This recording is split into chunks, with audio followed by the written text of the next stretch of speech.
빌립보서 1장 12절부터입니다. 형제들아, 내가 당한 일이 도리어 복음 전파에 진전이 된 줄을 너희가 알기를 원하노라.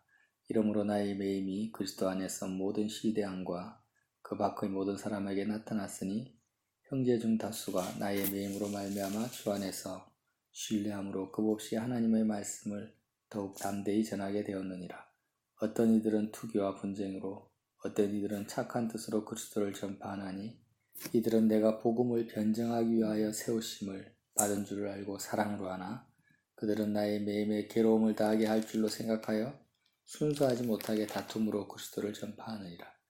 그러면 무엇이냐? 거칠어로 하나 참으로 하나 무슨 방도로 하든지 전파되는 것은 그리스도니 이로써 나는 기뻐하고 또한 기뻐하리라.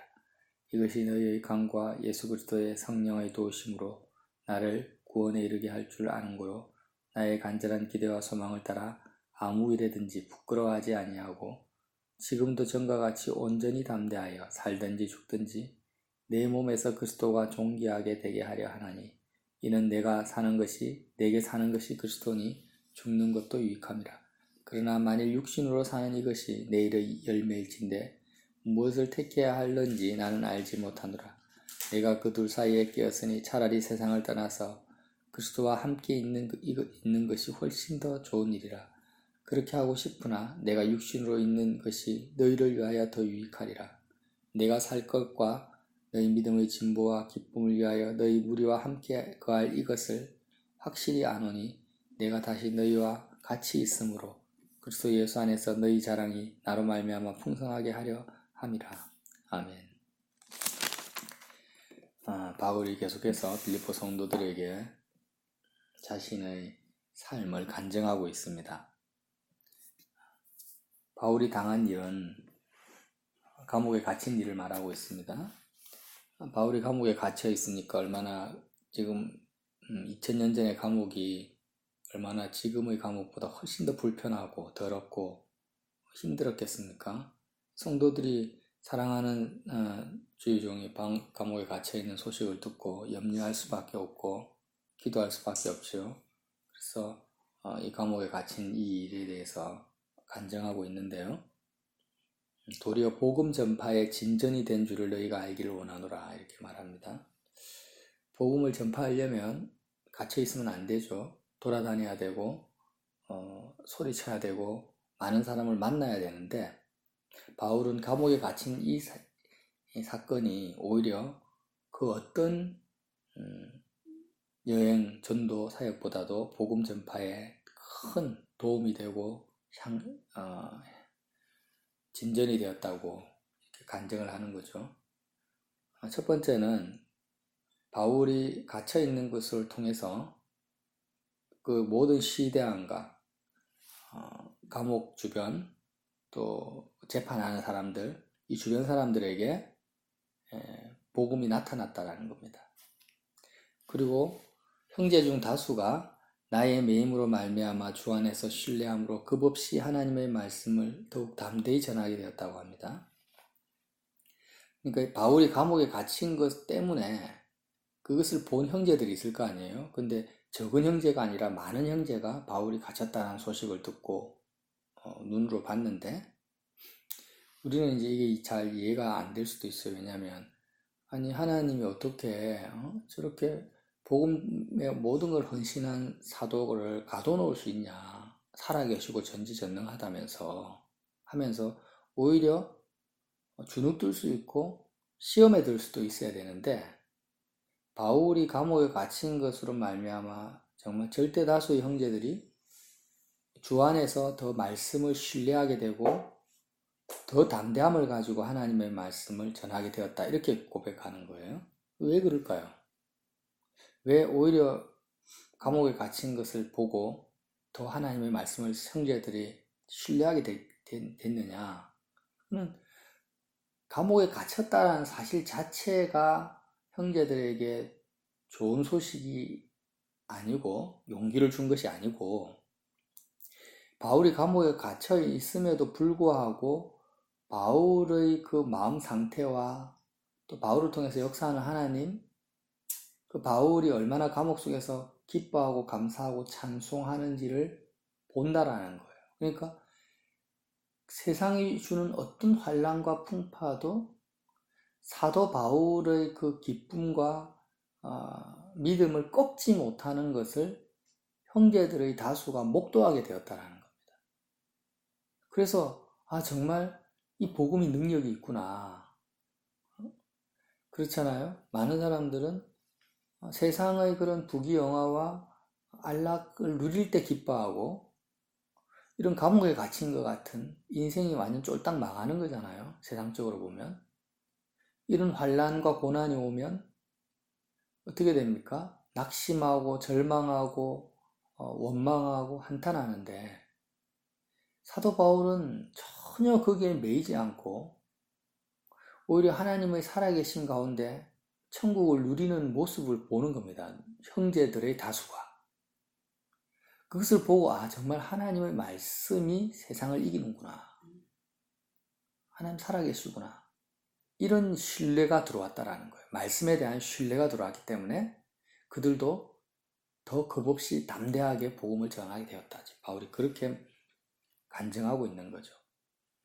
그래서 어떤 이들은 투기와 분쟁으로, 어떤 이들은 착한 뜻으로 그리스도를 전파한다. 투기와 분쟁은 바울을 시기해서 전파한다라는 거예요. 그리고 왜 투기하고 분쟁합니까? 자신의 욕심을 이루기 위해서. 지금 투기와 분쟁으로 복음을 전하는 사람들이 많습니다.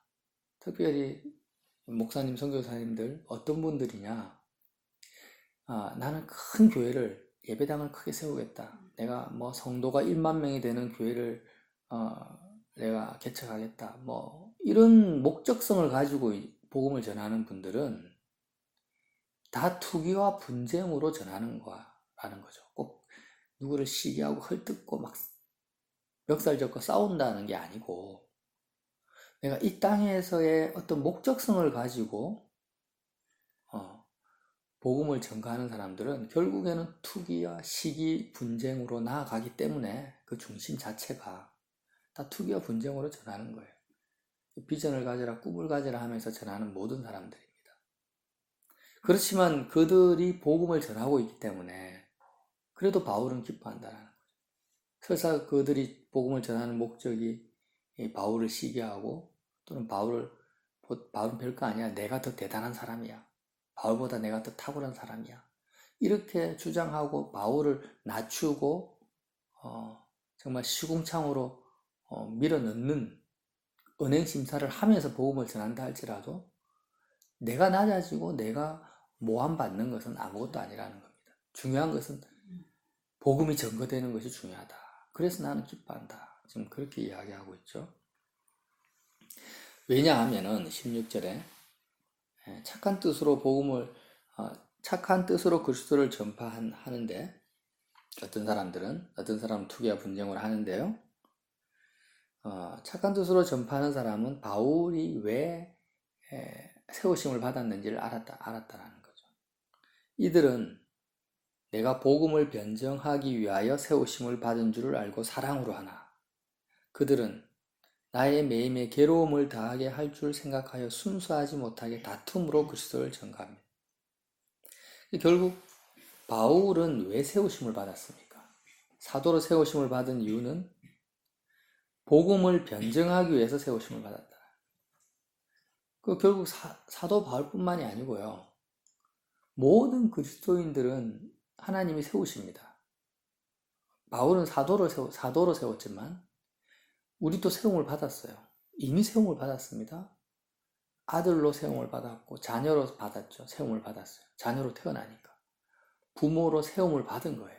내가 부모의 위치에 있으면, 또 아내의 위치에 있으면 아내로 세움을 받은 거고, 엄마의 위치에 있으면 엄마로 세움을 받은 겁니다. 그런데 왜 우리를 엄마로 자녀로 세우셨냐라는 거죠. 자녀 잘 키워가지고 남편 잘 보좌해서 칭찬받으라고, 세상 사람들로부터 존경받으라고 세움을 받은 게 아니라는 거예요. 바울은 딱 분명히 이야기하는데 복음을 변증하기 위해서 세우심을 받았다라는 거예요. 복음을 변증한다는 것은 하나님의 말씀, 이 복음이 진리다, 이게 참이다라는 것을 어떻게 하라는 거예요? 증명하라는 거예요. 지금 십자가의 복음, 예수님과 함께 죽고 예수님과 함께 사는 이 삶만이 이게 진리고 이것이 맞다라는 것을 증명하라고 세움을 받았다라는 거예요. 누구의 위치에서? 아내의 위치에서, 자녀의 위치에서, 부모의 위치에서 복음을 증명하라는 것입니다. 그럼 바울은 사도의 위치에서 증명을 하고 있다는 거예요. 지금 복음이 참이다라는 거예요. 그 복음을 변증하기 위해서 세우심을 받았는 이 의미를 이제 풀어줍니다. 자, 복음을 변증하기 위해서 세우심을 받은 사람의 특징이 뭐냐? 18절에 그러면 무엇이냐? 그 치료로 하나 참으로 하나 무슨 방도로 하든지 전파되는 것은 그리스도니 이로써 나는 기뻐하고 또한 기뻐하리라. 나 자신을 변증하기 위해 세운 게 아닙니다. 내가 의롭다. 내가 지금 올바른 길을 가고 있다. 내가 진리의 사람이다. 이걸 변증하기 위해 한 것이 아니라 예수님만이 참이다. 예수님만이 진리라는 것을 변증하기 때문에 사람들이 나를 투기와 분쟁으로 나를 낮추고 험담하는 사실 자체는 나에게 아무 의미가 없다라는 거예요. 나를 어떻게 오해해도 그것은 나에게 영향을 주지 않는다. 오직 예수님만 증거되면 나는 기뻐하고 또한 기뻐한다. 이게 뭡니까? 자기를 변론하고 보호하고 자기 의를 주장하는 자가 아니라 복음을 변증하기 위해 세움을 받은 자의 특징이라는 거예요. 예수님이 증거되면, 예수님이 높아지면, 예수님의 이름만 존귀하게 되면 그것 때문에 기뻐하고 즐거워한다. 이 열매죠. 자, 어떤 특징을 가지고 있습니까? 20절에 나의 간절한 기대와 소망을 따라 아무 일이라든지 부끄러워하지 아니하고, 왜 부끄러워한다는 말 쓰냐면요, 지금 바울이 복음을 전하면 사람들은 전부 바울을 왕따시킵니다. 받아들이지 않는 사람들은. 미쳤다. 네가 지식이 많아서 미쳤구나. 아그리빠 왕에게 가가지고 당신도 나와 같이 되길 원합니다. 미쳤다는 소리 듣습니다. 그리고 마귀의 온갖 괴계와 오해와 박해와 비난을 당하게 하는 거죠. 그러니까 세상으로부터 만물의 찌꺼기 취급을 당하니까 사람들이 얼마나 바울을 지금 우리처럼 사도니까 존경하자, 사랑하자 이런 사람들은 지극히 적은 소수이고 대부분의 99%의 사람들은 바울을 미친 사람 취급하고 쓰레기 취급을 하는 것입니다. 그리고 감옥에 가두고 죄인 취급하는 겁니다. 그러니까 그런 상황에 처한다 할지라도 아무 일이든지 내가 부끄러워하지 않겠다. 사람들이 나에게 무슨 소리를 해도 나는 부끄러워하지 않겠다. 지금도 전과 같이 온전히 담대하여 살든지 죽든지 내 몸에서 그리스도가 존귀하게 되게 하겠다는 것입니다. 내게 사는 것이 그리스도니 죽는 것도 유익합니다. 자, 복음을 변증하기 위해서 변호하고 증명하기 위해서 우리가 세움을 받았는데 각자의 위치에서 이 변증하는 것이 무엇이냐? 내게 사는 것이 그리스도니 죽는 것도 유익하다라는 것을 증명하는 것입니다. 다시 한번 말씀드릴게요. 우리 각자가 하나님이 직장에서는 평사원이든 대리든 우리가 이 땅을 살아가는 동안 백수라서 상관없어요. 각자의 위치가 있잖아요. 사람들을 만납니다. 각자의 위치에서. 그는 왜 하나님이 그렇게 세웠냐? 내가 오늘 왜 자녀를 만납니까? 왜 내가 아내를 만나고 남편을 만나게 됩니까? 그게 각자의 위치에서 우리를 세우셨기 때문에 만나는 거예요. 그런데 왜 세우셨냐면은 복음을 변증하기 위한 거예요. 변호하고 증명하기 위한 겁니다. 그 자녀 앞에서 내가 복음을 참이다. 복음이 참이다. 라고 증명하기 위해서 나를 세웠는데 그 삶이 증명하는 거 어떻게 증명하느냐? 나에게 사는 것이 내가 사는 것이 아니고 내가 아내로서 살고 내가 나라는 아무개라는 내 이름으로 내가 사는 게 아니라는 거예요. 지금 나는 엄마로 살지만 나는 엄마인 아무개가 아니고 나는 내 안에 예수님이 산다. 내게 사는 것이 그리스도다. 암흑의 엄마는 죽어버리고 예수님이 엄마라는 옷을 입고 산다라는 것을 증명하는 것이 복음을 변증하기 위해 세움을 받은 거예요. 내게 사는 것은 그리스도, 내 안에서 내가 사는 것이 아니고 예수님이 사시기 때문에 죽는 것도 유익하다. 죽는 것도 유익하다라는 것은요, 이 땅에 사는 사람들이 가장 두려워하고 최악이 뭐냐면은, 최악의 상황이 뭡니까? 죽는 겁니다. 죽는 것. 망하는 것이고 죽는 것이고 잃어버리는 것이고 아무것도 없는 거죠. 그런데 내가 사는 것이 아니라 내 안에서 그리스도께서 살아간다면, 사신다면 최악의 상황, 사람들이 말하는 그 최악의 상황을 만난다 할지라도 나에게 뭐가 된다고요? 유익이 된다는 것을 증명하는 것이라는 거죠. 지금 바울이 최악의 상황을 맞이하고 있는 거거든요. 손발이 다 묶여서 감옥에 사형 선고를 기다리는 그런 죄인의 처지에서 감옥에 갇혀버렸습니다. 완전 사회에서 매장된 거죠. 감옥에 갇혀있는 상황이 어떤 상황이요? 유익한 상황, 하나님이 인도하시는 최고의 상황이라는 것을 바울이 지금 증명하고 있고 증거하고 있는 거예요. 빌립보서 편지 자체가. 이렇게 사는 것이라는 거죠. 이걸 증명한다라는 거죠. 그럼 우리가 이제 보세요. 엄마로서의 최악의 상황이 뭡니까? 자녀가 엄마가 원하지 않는 삶을 사는 거예요. 아내로서의 최악의 상황이 뭡니까? 남편이 아내를 버리는 겁니다. 그러니까 이런 직장에서 최악의 상황이 뭐예요? 잘리는 거죠. 승진하지 못하는 거죠.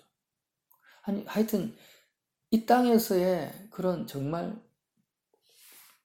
사람들이 상상하는 최악의 상황을 내가 맞이한다 할지라도 내가 사는 것이 아니라 내 안에서 그리스도가 사시기만 한다면 내가 당하는 모든 환경과 상황이 유익하다라는 겁니다. 하나님의 은혜라는 겁니다. 하나님께 영광이 되고 모든 것이 합력하여 선을 이루면서 정말 그 안에서도 기뻐하고 또 기뻐할 수 있다는 것을 증명하고 그렇게 살아가는 모습을 보여주는 것입니다. 그게 뭐예요? 복음을 변증하기 위해 세움을 받았다는 거죠. 바울은 그렇게 살면서 그렇게 편지하고 증거하고 있다는 거예요. 단지 예수 믿으면 천국 간다, 복 받는다 이 말이 아니라는 거예요.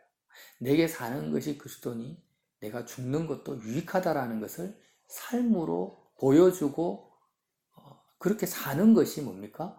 복음을 증거하는 삶이라는 거죠. 그래서 22절에 그러나 만일 육신으로 사는 이것이 내일의 열매일진데 죽는 것이 유익해요. 그냥 지금 최악의 상황을 맞이한다 할지라도 사형 선고를 받고 죽어버리면 사람들은 어쩌나 하나님 어떻게 그러실 수 있어. 그러나 바울은 죽어봤자 오히려 내가 사모하는 예수님을 직접 만나니까 오히려 더 유익하다라는 겁니다. 오히려 죽는 것을 내가 바라고 있다라는 거예요. 그게 나에게는 더 좋지만 육신으로 지금 사는 이것이 내일의 열매라는. 왜? 육신으로 살아야 있어야만이 성도들을 만나고 공부하고 그들에게 힘을 줄 수 있으니까. 내 안에 있는 그리스도가 나의 몸을 통해서 일을 하시니까 열매라는 것입니다. 무엇을 택해야 할지 나는 알지 못하노라. 나는 죽는 것과 그 둘 사이에 끼어 있다. 죽는 것과 사는 것 사이에 끼어 있는데 사람들은 죽고 사는 문제에 끼어 있으면 어떻게 되냐면 두려워 떨죠. 죽고 사는 문제에서 그냥 숨을 못 쉽니다. 그러나 바울은 이 죽고 사는 이 둘 사이에 끼어 있는데 너무너무 행복한 거예요.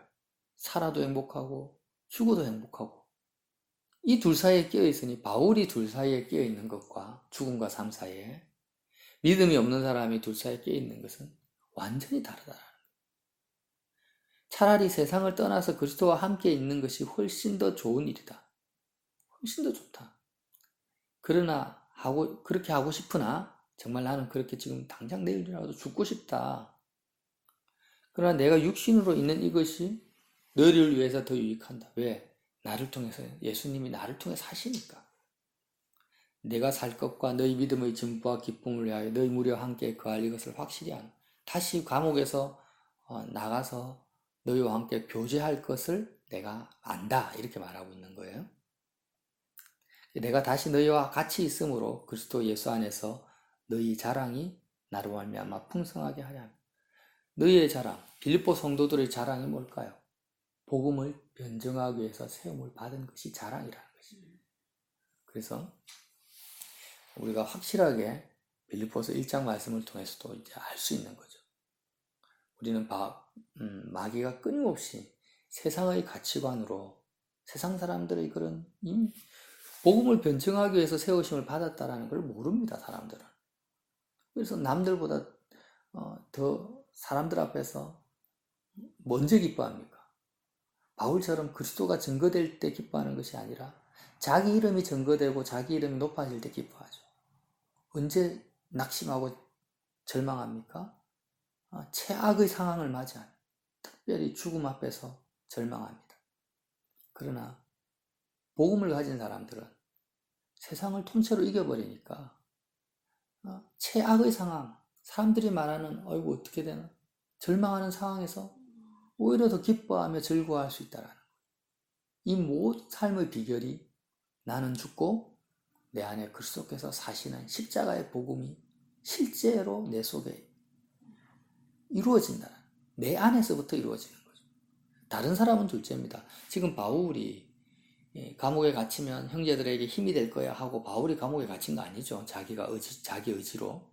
그냥 바울은 전도 계획을 세운 적도 없고 복음 선교 전략을 짠 적도 없습니다. 그냥 바울이 하는 것은 딱 한 가지밖에 없어요. 아주 심플한 삶이에요. 어린아이 같이 그냥 자기는 죽고 어떤 순간에서도 예수님만이 나를 통해 사실 수 있도록 자기 자신의 생각과 마음을 십자가에 걸어놓은 것밖에 없다라는 거예요. 이거 하나밖에 한 것이 없습니다, 바울은. 그냥 편안한 거죠, 사실. 예수님이 다 알아서 사시니까. 예수님만을 붙잡고 살아가는 거예요. 그리스도를 누가 빼앗아갑니까? 로마서 12장에 나온 것처럼 사망이나 생명이나 기쁨이나 높음이나 천사들이나 그 어떤 것도 하나님의 사랑에서 나를 끊을 수 없기 때문에 십자가를 통해서 하나님의 사랑만을 붙들고 살아가는 거예요. 다른 것 아무것도 바라지 않죠. 이미 죽었으니까. 사람들의 평가에 대해서도 죽었고 내가 남편으로서 아내로서 자녀로서 이 세상에 대해서는 나는 다 죽어버립니다. 죽는다라는 것은요. 가볍게 산다라는 거예요. 쉽게 말하면. 가볍게 산다.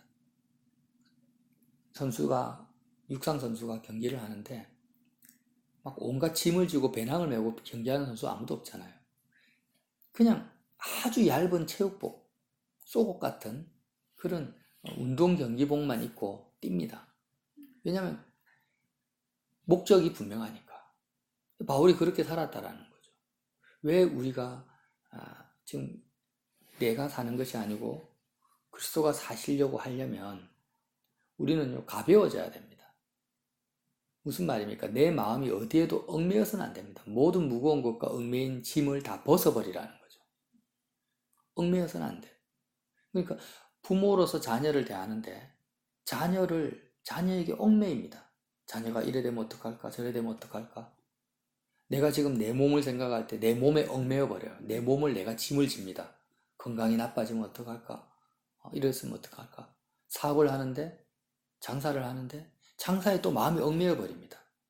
그러니까 이렇게 우리가 눈에 보이고 귀에 들리는 것에 마음이 붙잡히고 얽매이고 거기에 소원을 가지고 있는 상태가 어떻게 사는 거예요?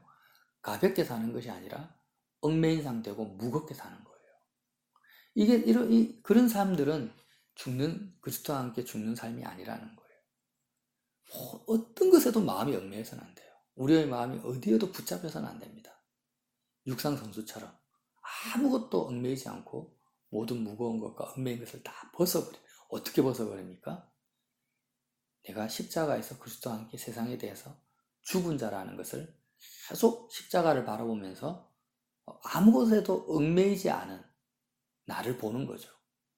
그리고 어떻게 됩니까? 내 마음에 오직 예수 그리스도만을 표대로 하면 예수님이 나를 통해 사는 것 외에는 아무것도 마음에 두지 않는 것입니다. 그것이 표대입니다. 우리가 다 가야 될 목적지라는 거죠. 그렇게 달려가면 죽는 것도 유익하다라는 거죠. 그래서 이러한 삶을 사시는 오늘 하루 다른 거 내일을 생각할 필요도 없고 과거를 생각할 필요도 없고 오늘 하루 내가 아무 것에도 얽매이지 않고 오직 내 안에 그리스도께서 사시는 것만을 표대로 해서 오늘 하루를 살아갈 수 있는 믿음 있는 저와 여러분 되시기를 예수님 이름으로 빌어드립니다.